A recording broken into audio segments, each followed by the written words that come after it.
The need for trained operators, there's a huge need. They said there are over 80 people short in the region, just right here in the Four Corners region. That's just with one company. There was no training in the area, and that's what we built.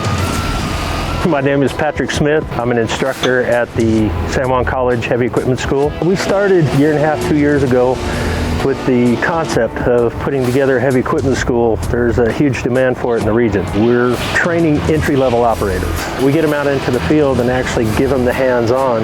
So when they're done with this program, they're going to have the credentials as an entry-level operator in 8 different pieces of equipment. It's a start. It's a way to get their foot in the door. 4Rivers has partnered up with us in building this school. They came to us at day one and just kind of were asking questions about what machines should we have. Can you get us quotes on what these machines would be to get us moving in this direction?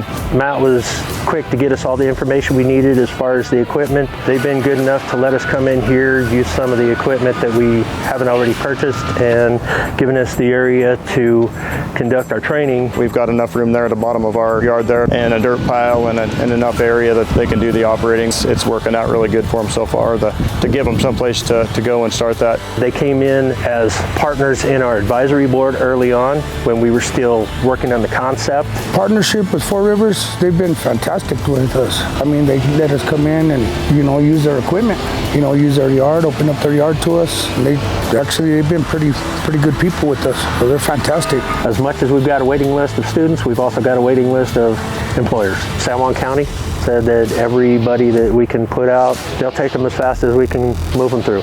Man, it's just going to open up opportunities for people, for businesses that are looking for good people that are willing to work and operate and are interested in that field. Well, it is a really good opportunity. A lot of companies are looking for operators, and they can make a good financial decision to do these equipment, and they're pretty fun. Dream big. What I want to do with this, with what I'm trying to learn here, is I want to start my own company, make a mark in this life. That's the way I see it. Dream big, and you never know. We're pushing safety, we push maintenance, safety being main priority. These guys are greasing this stuff and maintaining it every day. And then we've got a simulator that we also use. It's a live simulator. It's got 4 hydraulic cylinders. It's got 5 55-inch screens. You can actually feel the track chatter when you're tramming one of the track pieces of equipment. It's pretty realistic. That way they can get a hands-on idea without posing any hazards. The opportunity's here, and it's knocking right now, so I would encourage anyone to, if you're interested in it, to come and check it out, because it's a lot of fun. At the same time, you're learning something that's gonna build you and mold you. I would say jump in it with both feet, and this is a great opportunity to get in there from ground zero and get that comfort level established and build up into something really good for them if that's what they're interested in doing. These guys are having a ball. We've got the world's greatest video game sitting down there in the simulator, and then we've got all these big yellow toys to play with, so they're all like kids at Christmas when they get out here. As long as the demand's there, we'll keep training the best we can. We'll keep trying to put out the best operators that we can do.